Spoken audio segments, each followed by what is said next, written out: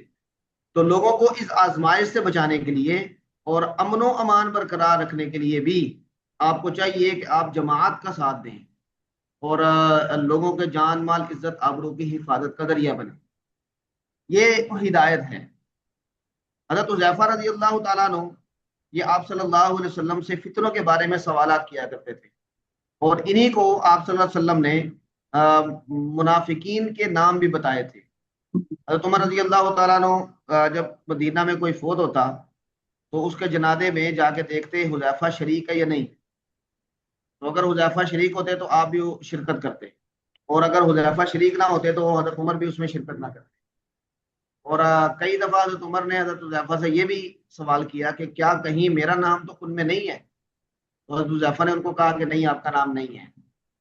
تو حضرت حذیفہ کا یہ مزاج تھا، اور وہ بتاتے ہیں کہ میں آپ صلی اللہ علیہ وسلم سے شر کے بارے میں سوال پوچھا کرتا تھا، لوگ خیر کے بارے میں پوچھتے تھے، میں شر کے بارے میں پوچھتا تھا۔ تو انہوں نے پھر یہ روایت نقل کی ہے، اور اس میں آپ صلی اللہ علیہ وسلم سے یہ آخر میں سوال کیا کہ اگر کہیں ایسی کنڈیشن ہو جائے کہ جہاں پہ جماعت کوئی نہ ہو، نظم اجتماعی کوئی نہ ہو، خلیفہ کوئی نہ ہو، تو پھر مجھے کیا کرنا چاہیے؟ اور آپس میں مسلمان لڑ رہے ہیں، طوائف الملوکی ہے، تو کیا کریں پھر؟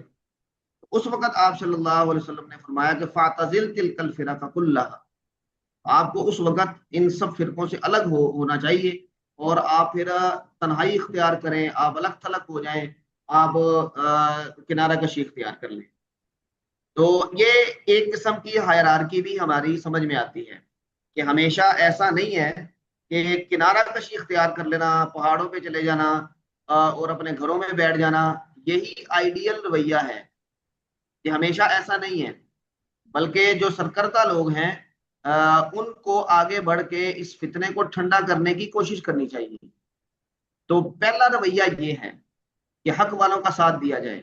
ہاں، جب آپ دیکھیں کہ ایسا دھواں آ گیا ہے کہ حق اور باطل کا پتہ ہی نہیں چل رہا، اور ہماری وہاں پہ شرکت اس فتنے کو کم کرنے کے بجائے بڑھائے گی، تو پھر آپ کو کیا کنارہ کشی اختیار کرنے کا رویہ اپنانا چاہیے۔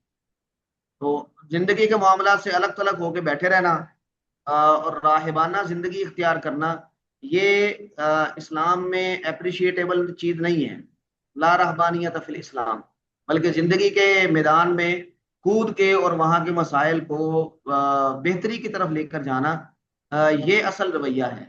لیکن کبھی ایک ایسی کنڈیشن آ جاتی ہے کہ آدمی کو اپنی ہی فکر کرنی پڑتی ہے، اپنے آپ کا بچاؤ کرنا پڑتا ہے، اپنے ایمان کی اور اپنے جان مال عزت آبرو کی، تو پھر اسے بہرحال کنارہ کشی اختیار کرنے کا بھی یعنی گنجائش موجود ہے۔ آگے روایت آئے گی حضرت سلمہ بن اقوا والی، تو اس میں بھی اسی کی طرف اشارہ ہوگا۔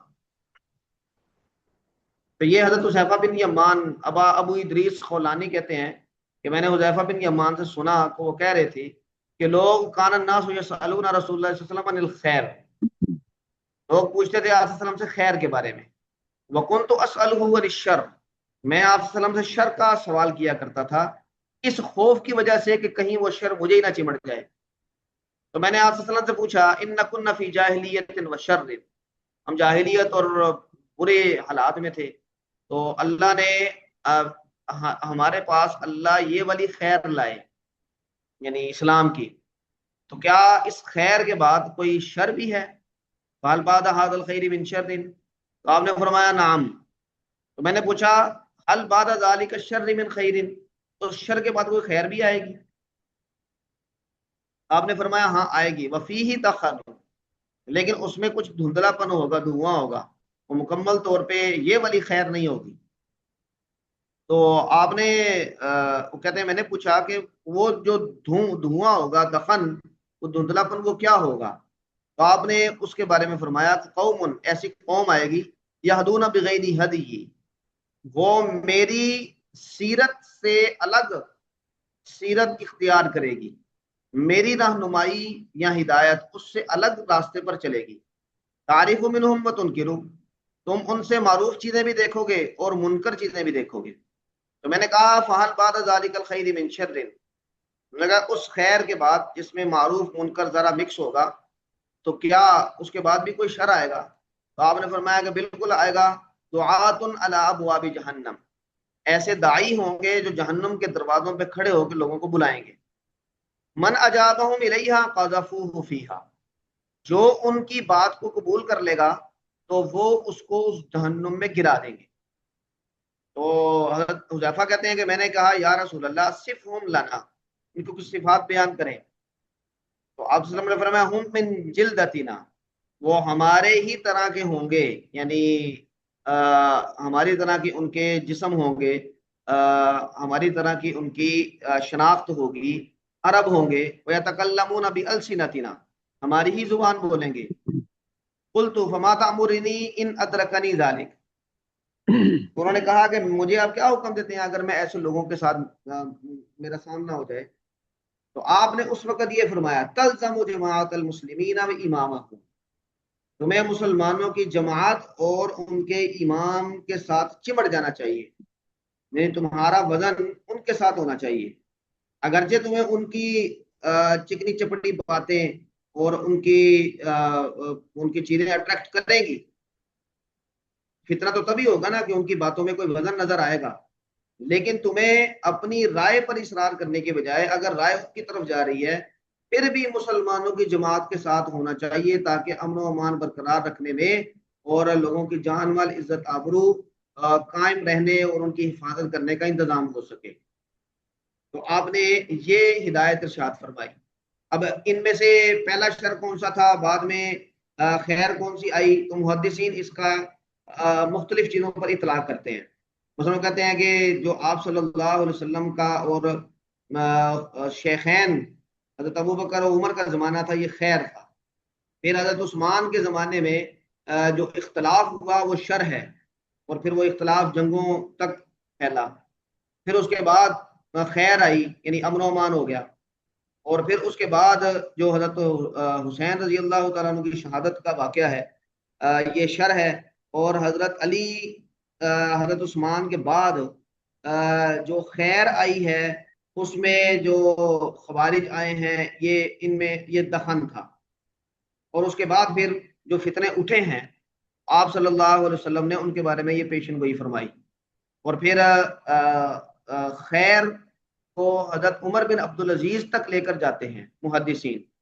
اس کا مطلب ہے کہ یہ اتار چڑھاؤ یہ آتے رہیں گے، اس کا یہ مطلب ہے.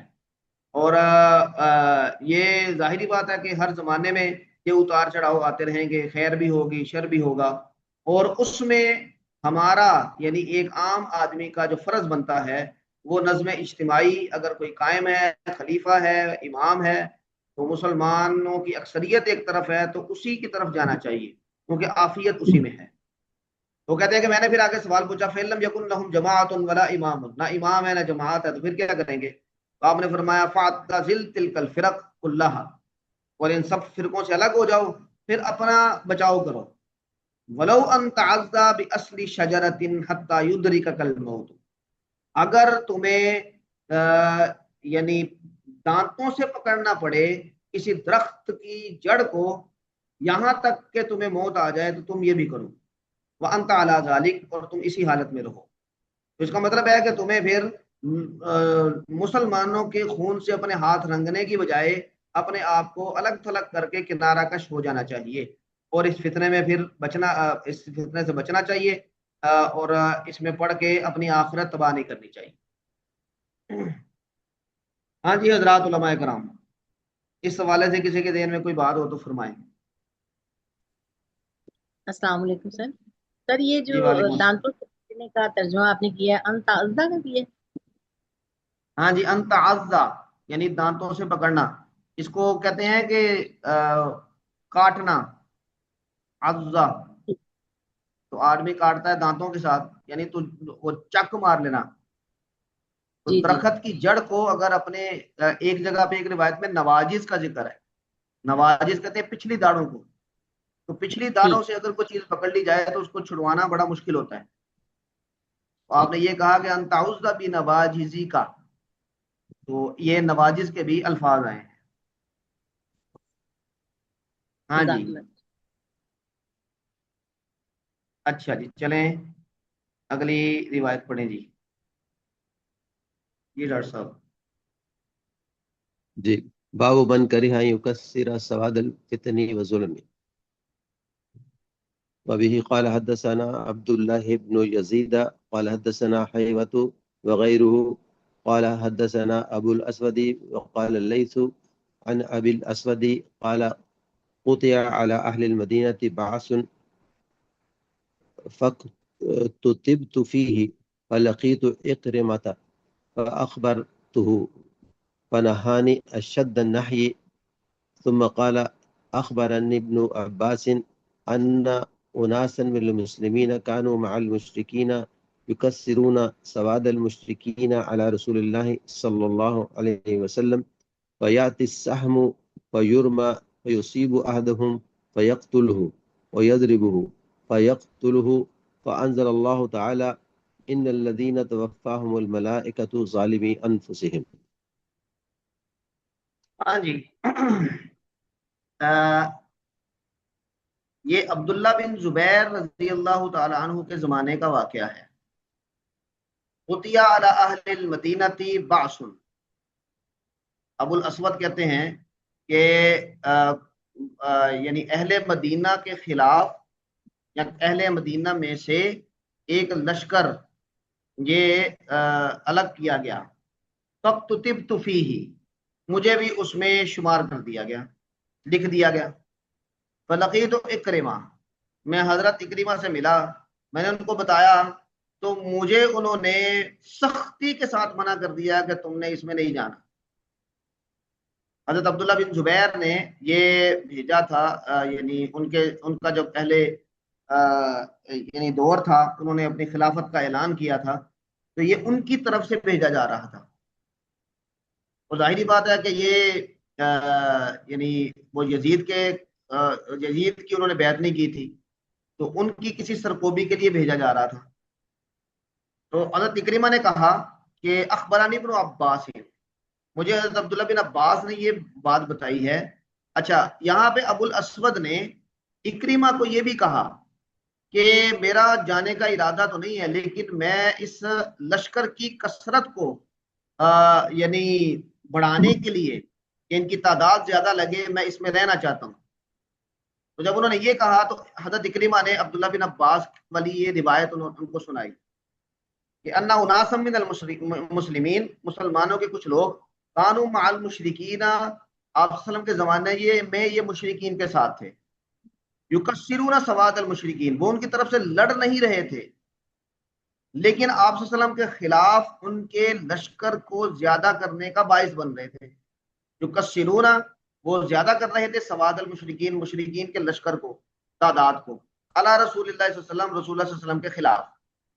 فیاتی السہم، بس کوئی تیر آتا، فیرما بہ، وہ آدمی اس تیر کے ساتھ یعنی اس کو چلایا جاتا اس تیر کو. فیصیب احدہم، وہ جب مشرکین کے لشکر پر چلایا جا رہا ہے تو اس کے طرف جو لوگ کھڑے ہیں وہ مسلمان، ان کی طرف سے لڑ بھی نہیں رہے لیکن کھڑے ان کے لشکر میں ہیں، تو ان میں سے کسی کو لگ جاتا اور اس کو قتل کر دیتا، یا پھر کوئی مسلمان ان کو تلوار سے مارتا اور ان کو قتل کر دیتا. تو اب وہ مسلمان ہے لیکن قتل یہ مسلمان کی تلوار سے ہوا ہے، مشرکین کے جماعت میں کھڑا ہوا. تو اللہ تبارک و تعالیٰ نے اس وقت یہ والی آیت نازل فرمائی، ان الذین توفاہم الملائکۃ ظالمی انفسہم، بے شک وہ لوگ کہ جن کو مسلمان فرشتے اس حالت میں وفات دیتے ہیں کہ وہ اپنے نفسوں پر ظلم کیے ہوئے ہیں. مطلب کیا ہے کہ اگر وہ مسلمان ہو چکے ہیں تو ان کو مسلمانوں کی جماعت کے ساتھ کھڑا ہونا چاہیے. جب وہ مسلمان ہو چکے ہیں تو پھر مشرکین کے ساتھ کیوں کھڑے ہیں؟ مطلب کہ اگر آپ کسی موقف کو درست سمجھتے ہیں تو پھر آپ اس کی طرف ہوں، آپ اس کے مخالف موقف میں ویسے ہی جا کے کھڑے نہ ہو جائیں شو پیس بن کے ان کے. آپ وہاں جا کے صرف کھڑے ہوں گے تو ان کی تعداد زیادہ نظر آئے گی، کسی کو کیا پتا ہے کہ یہ مسلمان ہے اور یہ مشرک ہے. تو حضرت اکرمہ نے ابو الاسود کو روکنے کے لیے کہ تمہیں صرف نمائشی طور پر بھی اپنا نام اس میں نہیں لکھوانا چاہیے، اس کے تکثیر سواد کا باعث نہیں بننا چاہیے، بلکہ اپنا نام کٹوا لیں تاکہ اس جو حضرت ابن عباس نے جو روایت بیان کی ہے اس طرح کے کسی انجام سے دو چار نہ ہو جائیں۔ تو یہ روایت ہمیں بتائی گئی ہے کہ اگر کہیں پر آپ کی رائے نہیں ہے تو پھر آپ کا وجود بھی وہاں نہیں ہونا چاہیے، کیونکہ اگر آپ کی رائے نہیں ہے، آپ سمجھ رہے ہیں کہ یہ لوگ حق میں نہیں ہیں لیکن آپ پھر بھی ان کے ساتھ کھڑے ہیں، تو یہ پھر آپ کا کھڑا ہونا ہی آپ کا اس طرف ہونے کی بظاہر علامت نظر آئے گا۔ وہ اللہ تعالیٰ نے قرآن کریم میں فرمایا ہے کہ حتی یقولوا فی حدیث غیری، کہ اگر کہیں پہ یعنی قرآن و سنت کی یا اللہ کے احکامات کے ساتھ کوئی مذاق کیا جا رہا ہے تو آپ وہاں پر پھر الگ ہو جائیں، آپ ان کے ساتھ نہ بیٹھیں۔ حتی یخوضوا فی حدیث غیری، یہاں تک کہ وہ لوگ کسی اور بات میں مشغول ہوں تو پھر آپ وہاں پہ چلے جائیں، کیونکہ ان کے یہ کام کرتے ہوئے آپ کا وہاں پر ہونا یہ ایک طرح سے ان کی تائید بنے گا۔ تو جب آپ کسی لشکر کے ساتھ ہیں ہی نہیں، آپ کی رائے اس کے ساتھ نہیں ہے، تو آپ کا وجود بھی وہاں پہ نہیں ہونا چاہیے تاکہ آپ اپنی موجودگی سے ان کے موقف کی تائید نہ کر رہے ہیں۔ ہاں جی، واضح ہے؟ اگر اس حوالے سے کسی کے ذہن میں کوئی بات ہے تو فرمائیں۔ ایکسکیوز می سر، ابو الاسود سے کون سی صحابی مراد ہے؟ آپ کی آواز بہت کم آ رہی ہے۔ سر میں پوچھ رہی ہوں کہ ابو الاسود کون سے صحابی تھے، ان کا صحیح نام کیا تھا؟ ابو الاسود کا صحیح نام میرے ذہن میں نہیں ہے، لیکن میں آپ کو بھیج دیتا ہوں گروپ میں کلاس کے بعد انشاءاللہ۔ جی سر، جزاک اللہ۔ ہاں جی، اگلی روایت پڑھیں جی۔ باب إذا بقي في وصالة من الناس. وبه قال حدثنا محمد بن كثير قال أخبرنا سفيان قال حدثنا الأعمش عن زيد بن وهب قال حدثنا حذيفة قال حدثنا رسول الله صلى الله عليه وسلم حديثين رأيت أحدهما وأنا أنتظر الآخر. حدثنا أن الأمانة نزلت في جذر قلوب الرجال ثم علموا من القرآن ثم علموا من السنة. وحدثنا عن رفعها قال ينام الرجل نومة فتقبض الأمانة من قلبه فيظل أثرها مثل أثر الوقت ثم ينام النومة فتقبض فيبقى فيها أثرها مثل أثر المجل كجمر دهرجته على رجلك خرجته خرجته على رجلك جی فنفق فتراه منتبرا وليس فيه جی شيء ويصبح الناس يتبايعون فلا يكاد أحد يؤدي الأمانة فيقال إن في بني فلان رجلا أمينا ويقال للرجل ما أأقنه وما أظرفه وما أجلده وما في قلبه مثقال حبة خردل من إيمان ولقد أتى علي زمان ولا أبالي أيكم بايعت لئن كان مسلما رده على الإسلام وإن كان نصرانيا رده علي ساعيه وأما اليوم فما كنت أبايع إلا فلانا وفلانا. ہاں جی،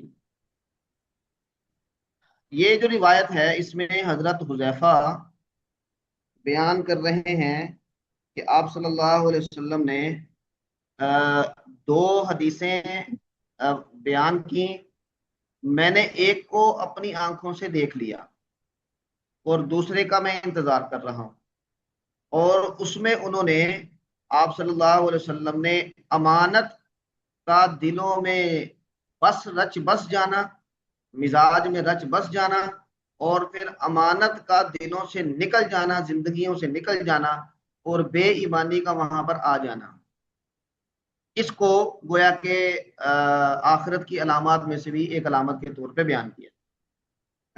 اس ساری حدیث سے ایک بات یہ بھی پتہ چلتی ہے کہ انسان کا جو جوہر ہے وہ امانت ہے، اور اس کا جو اظہار ہوتا ہے وہ لین دین کے معاملات میں ہوتا ہے۔ یہاں پر خرید و فروخت کے آگے مسائل ذکر ہوں گے کہ اس میں لوگوں کی امانت ختم ہو جائے گی. حالانکہ امانت یہ بہت سارے معاملات میں یعنی اس کا اظہار ہوتا ہے، لیکن مارکیٹ کے اندر کیونکہ لین دین عام طور پہ سارا ہوتا ہے، اور اسی میں چیز غلط دے دینا، جھوٹ بول دینا، مال لے کر چیز دینا ہی نہ، مال ادا نہیں کرنا، چیز لے لینا، یہ سارے معاملات وہاں پر روزمرہ ہیں. اور روزمرہ کے معاملات میں امانت کا اظہار یہ زیادہ اہمیت اختیار کرتا ہے. ویسے بھی آپ صلی اللہ علیہ وسلم نے فرمایا لا ایمان لمن لا امانت لہ، جس کی امانت نہیں ہے اس کا ایمان ہی نہیں ہے. تو حضرت حذیفہ بھی یہاں پر امانت کو فوکس کر کے مرکز بنا کے یہ بتا رہے ہیں کہ امانت کا دلوں میں جاگزیں ہو جانا یہ آپ صلی اللہ علیہ وسلم کی شخصیت اور تربیت کا معجزہ ہے. اور پھر اس امانت کا رفتہ رفتہ دنیا سے، دلوں سے نکل جانا، رویوں سے نکل جانا، لین دین سے اٹھ جانا، یہ گویا کہ قیامت کی نشانیوں میں سے ایک نشانی بھی ہے. اس کی وہ کیفیت بیان کر رہے ہیں. اور یہ بھی ظاہری بات ہے کہ یہ فتنہ ہے. تو یہاں پر امام بخاری جو ٹائٹل بنایا اذا بقی فی خصالۃ من الناس، جب کوئی آدمی لوگوں کے ریند کھوند، خصالہ یعنی جو شریر لوگ ہیں، جو بے ایمان لوگ ہیں، ان میں باقی، ان میں رہ جائے تو پھر اسے کیا کرنا چاہیے. تو زید بن وہب یہ بیان کرتے ہیں کہ حذیفہ نے کہا کہ رسول اللہ صلی اللہ علیہ وسلم نے دو حدیثیں بیان کی، رأیت احدہما وانا انتظر الاخر، ایک کو میں نے دیکھ لیا ہے اور دوسرے کا میں انتظار کر رہا ہوں. اب جن کو انہوں نے دیکھ لیا اس کی کیا تعبیر کی، حدثنا ان الامانۃ نزلت، آپ نے بیان کیا کہ امانت یہ فی جذری قلوب الرجال، لوگوں کے دلوں کے بالکل تہوں کے اندر اتری. اب یہ بیان کر رہے ہیں کہ جب آپ صلی اللہ علیہ وسلم تشریف لائے تو اس وقت سوسائٹی کے اندر جو لوگ تھے ان میں بہت ساری صفات تھیں. یہ مشرکین مکہ کہہ لیں یا عرب کے لوگ کہہ لیں، قریش کہہ لیں، جو آپ صلی اللہ علیہ وسلم کے ارد گرد جمع ہوئے، جن کو قرآن نے براہ راست پہلے مخاطب بنایا، تو ان میں بہت ساری صفات تھیں. ان میں ایک صفات یہ بھی تھی کہ امانت فطری طور پہ ان کے اندر اتری ہوئی تھی دلوں میں. ثم علموا من القرآن، پھر انہوں نے امانت کی اہمیت یہ قرآن سے سیکھی. ثم علموا من السنہ، پھر اسی امانت کی اہمیت یہ سنت سے بھی سیکھی. تو گویا کہ یہ سونے پہ سہاگا ہو گیا، اور نور علی نور، اور دلوں کے اندر امانت ایسی جاگزی ہوئی کہ یہ مزاجوں کا حصہ بن گئی. اور پھر یعنی یہ صحابہ کرام کا یہ رویہ انہوں نے یعنی بالکل واضح واضح دیکھا آپ صلی اللہ علیہ وسلم کی شخصیت کی وجہ سے. پھر وہ کہتے ہیں کہ وحدثنا عن رفعها، آپ نے امانت کے اٹھ جانے کے بارے میں بھی ہمیں بتایا، اور یہ فرمایا کہ ایک آدمی سوئے گا، اس کی امانت اٹھ جائے گی، قبض کر لی جائے گی اس کے دل سے، تو اس کا صرف ایک دھبا سا باقی رہ جائے گا. فَيَظَلُّ أَثَرُهَا مِثْلَ أَثَرِ الْوَقْتِ، ایک دھبے کی طرح کا ایک باقی رہ جائے گا اثر اس کا. اس کا مطلب ہے کہ امانت بچی کچھ ہی امانت اس کے دل میں بچے گی. اچھا، یہ امانت کیا اچانک اٹھے گی؟ ایسا نہیں ہوگا، بلکہ لوگوں، اللہ تبارک و تعالیٰ کبھی بھی یعنی اچانک کسی سے اس کی یہ نعمت نہیں چھینتے. جب وہ نعمت کی ناقدری کرتا ہے تو پھر اللہ تعالیٰ نعمت چھینتے ہیں. تو اللہ تعالیٰ محفوظ فرمائے. آپ صلی اللہ علیہ وسلم یہ دعا کیا کرتے تھے کہ میں پناہ مانگتا ہوں نعمتوں کے چھن جانے سے. تو یہ بھی اسی طرح کی ایک نوعیت ہے کہ لوگ جب امانت کو خاطر میں نہیں لائیں گے پھر اللہ اٹھا لے گا. ثم ینام النومۃ، پھر وہ سوئے گا، یعنی پھر کچھ عرصے کے بعد ایسا ہوگا تو وہ پھر امانت اللہ تعالیٰ جو رہی بچی کچھ ہے وہ بھی اٹھائے گا، اور اس کا پھر ایک اثر رہ جائے گا مثل اثر المجلی. مجل کہتے ہیں کیا کہتے ہیں کہ جب کوئی چیز جل جائے تو اس پہ کیا کہتے ہیں اسے، تھوڑا نہیں کہتے، وہ جلنے سے جو جلد اوپر والی جلد پھول جاتی ہے، چھالا کیا بن لفظ، جاتا. چھالا، آبلہ. آبلہ چھالا. تو اب وہ مجل یعنی وہ آبلہ یا چھالا کی طرح کا اثر ہوگا، جیسے کہ ایک جمرن، ایک دہتا ہوا کوئلہ، دحرجتہ علی رجلی کا، آپ اس کو اپنے پاؤں پر رکھ لیں، فنفیتا، پھر وہ پھول جائے یعنی چھالے کی طرح، فتراہ منتبرن، آپ اسے منتبرن یعنی پھولا ہوا دیکھیں، ولیس فیہ شیء، اس میں کچھ بھی نہ ہو، آپ ایسا کر کے اس کو کچھ چیز لگائیں تو وہ بالکل ایسے بیٹھ جائے، اس کا مطلب ہے کہ پھر وہ رہی بچی کچھ امانت بھی گئی، تو پھر کیا ہوگا؟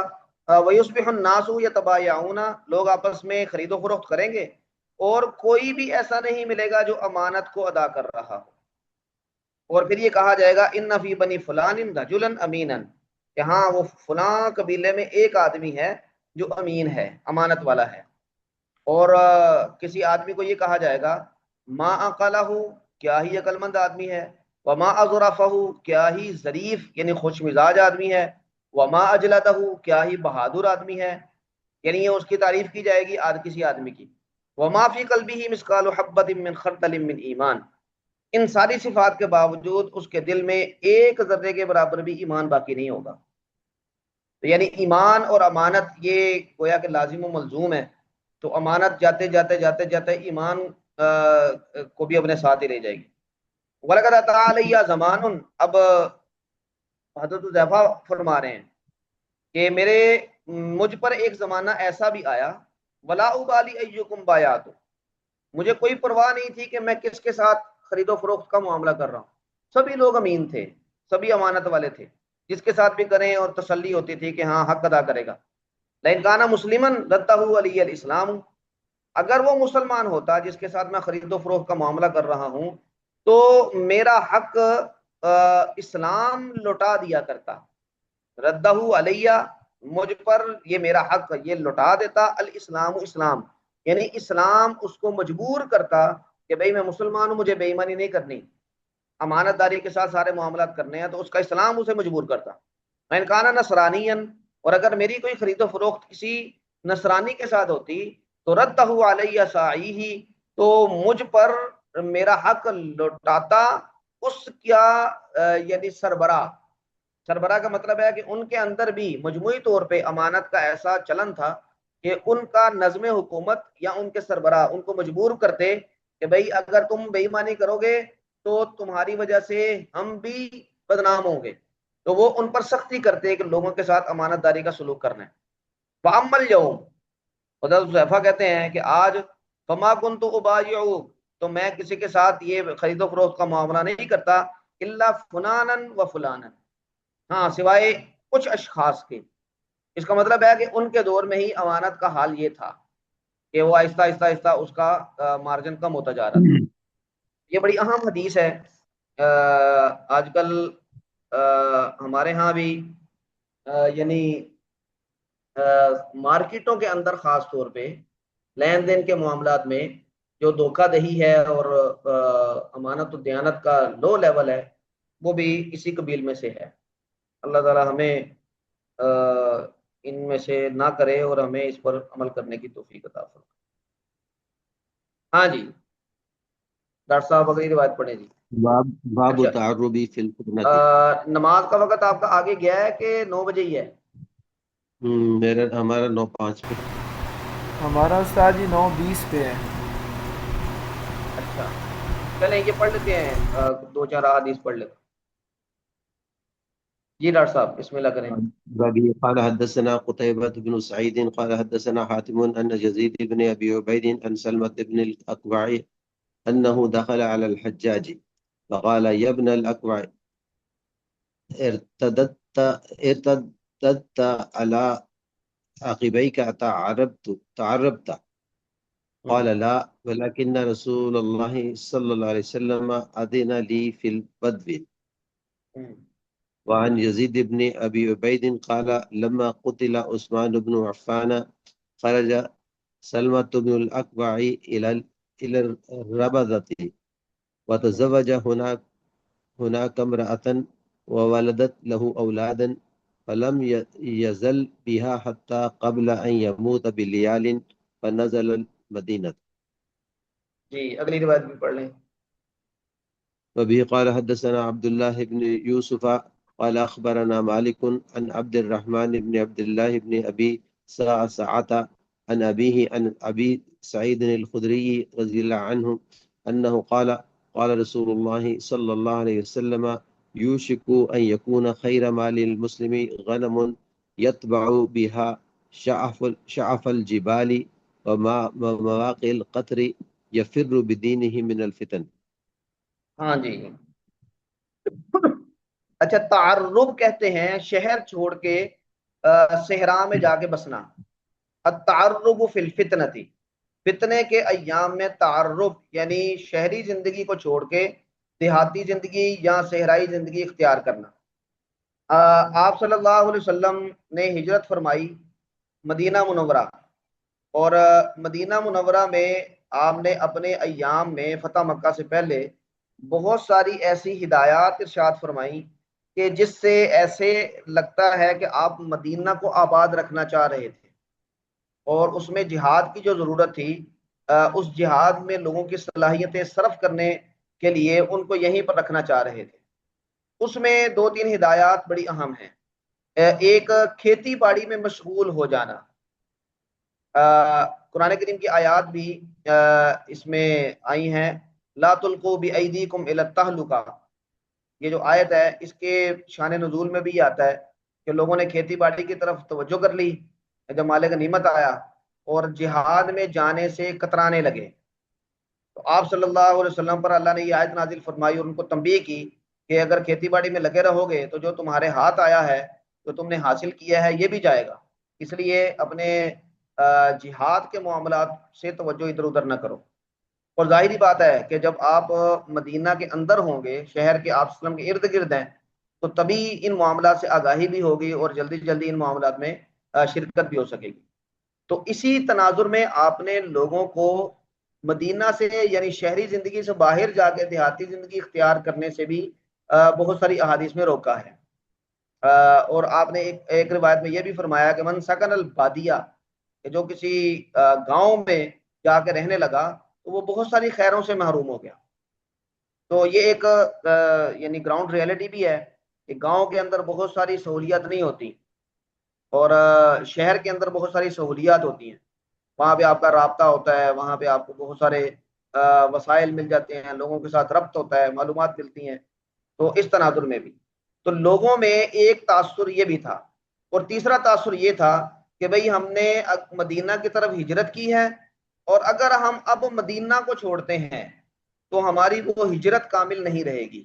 مغازی میں بھی ہم نے دیکھا تھا کہ جب مکہ کی طرف لوگ گئے ہیں تو وہاں پر ان کو یہ فکر تھی کہ ہم مدینہ واپس چلے جائیں تاکہ ہم اپنی ہجرت کو کامل رکھ کے دنیا سے رخصت ہوں. تو یہ بھی تھا کہ ہم مدینہ سے باہر جائیں گے تو گویا کہ وہ ہجرت والا معاملہ ہمارا وہ ناقص ہو جائے گا. تو اسی تناظر میں سلمہ بن اقوا رضی اللہ تعالی عنہ سے حجاج نے یہ سوال پوچھا. تو حضرت سلمہ بن اقوا کہتے ہیں کہ انہ دخل علی الحجاج، وہ حجاج کے ساتھ ملاقات کے لیے آئے. تو اس حجاج نے کہا یا ابن الاقوا، اے ابن اقوا، ارتدت علی عقبیک، تم اپنی ایڑیوں کے بل پھر گئے ہو دین سے. تعربت، تو نے صحرائی زندگی اختیار کر لی ہے. تو اس کا مطلب تھا کہ آپ صلی اللہ علیہ وسلم نے تو منع کیا ہے اور تمہارے جیسے سرکردہ آدمی کو تو شہر میں رہ کے معاملات دیکھنے چاہیے، آپ چلے گئے صحرا میں. تو حضرت سلمہ بن اقوا نے کہا لا، ایسا نہیں ہے، لیکن رسول اللہ صلی اللہ علیہ وسلم اذن لی فی البدوی، آپ صلی اللہ علیہ وسلم نے مجھے اس کی اجازت دی تھی کہ میں بدوی زندگی اختیار کر لوں. تو یزید بن ابی عبید کہتے ہیں کہ جب عثمان بن عفان رضی اللہ تعالیٰ عنہ کو شہید کیا گیا تو سلمہ بن اقوا یہ روضہ کی طرف چلے گئے. گویا کہ انہوں نے یہ جو فتنہ برپا ہوا تھا جنگوں کا، اس سے کنارہ کشی اختیار کی. حالانکہ یہ جنگجو آدمی تھے اور تیر انداز تھے، بہت مشہور، دوڑنے میں بڑے ماہر تھے. ان کے واقعات ہیں، آپ صلی اللہ علیہ وسلم نے ان کو بڑی تعریف کی ان کی. لیکن ایسا جنگ و جدال والا آدمی اس سے کنارہ کش ہو گیا. وَتَزَوَّجَ هُنَاكَ امْرَأَةً وَوَلَدَتْ لَهَا أَوْلَادًا، وہاں پر شادی کی، اولاد ہوئی، اور پھر وہیں پر رہے. موت سے چند ایام پہلے وہ مدینہ آئے اور پھر مدینہ میں ان کا انتقال ہوا. تو یہ اس کا تناظر یہ ہے. حضرت ابو سعید خدری کی اگلی روایت ہے، تو وہ آپ صلی اللہ علیہ وسلم کیا اسی تناظر میں یہ یعنی فرمان ذکر کر رہے ہیں کہ ہو سکتا ہے کہ مسلمان کا سب سے بہترین مال وہ بکریاں ہوں کہ جن کے ساتھ وہ پہاڑ کی چوٹی یا بارش یہاں پر برستی ہے ان جگہوں پر چلا جائے اور وہاں جانے کا مقصد کیا ہو، یفر بدینہ من الفتن، اپنے دین کو لے کر فتنوں سے بچاؤ کے لیے وہ بھاگ جائے، کنارہ کش ہو جائے۔ تو اس کا مطلب ہے کہ اگر کوئی ایسا معاملہ ہوتا ہے اور آدمی کو اپنے دین کی فکر پڑتی ہے تو پھر وہ کنارہ کشی کے لیے یہ طریقہ بھی اختیار کر سکتا ہے۔ اللہ تبارک و تعالیٰ فتنوں سے حفاظت فرمائے۔ تو ٹھیک ہے جی، ہم یہاں پہ روکتے ہیں انشاءاللہ۔ التعوذ من الفتن یہاں سے ہم آگے آغاز کریں گے۔ جزاکم اللہ خیرا ڈاکٹر صاحب، اللہ تعالیٰ آپ کو خوش رکھے۔ انشاءاللہ کل ملاقات ہوتی ہے کلاس میں۔ ابھی آپ وقفہ کر لیں اور 9:30 بجے انشاءاللہ دوسری کلاس کے لیے حاضر ہوں۔ السلام مولانا علیکم۔ اطہر صاحب، تو سر جی اگر آپ کے پاس ٹائم ہو تو ایک سوال تھا میرا۔ جی فرمائیں۔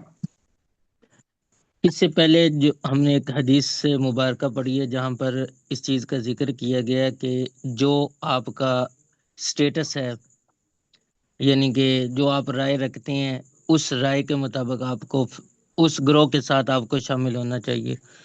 تو مسلمانوں کے بارے میں ایک بات یہ ہے کہ جو لوگ مکہ میں رہ گئے تھے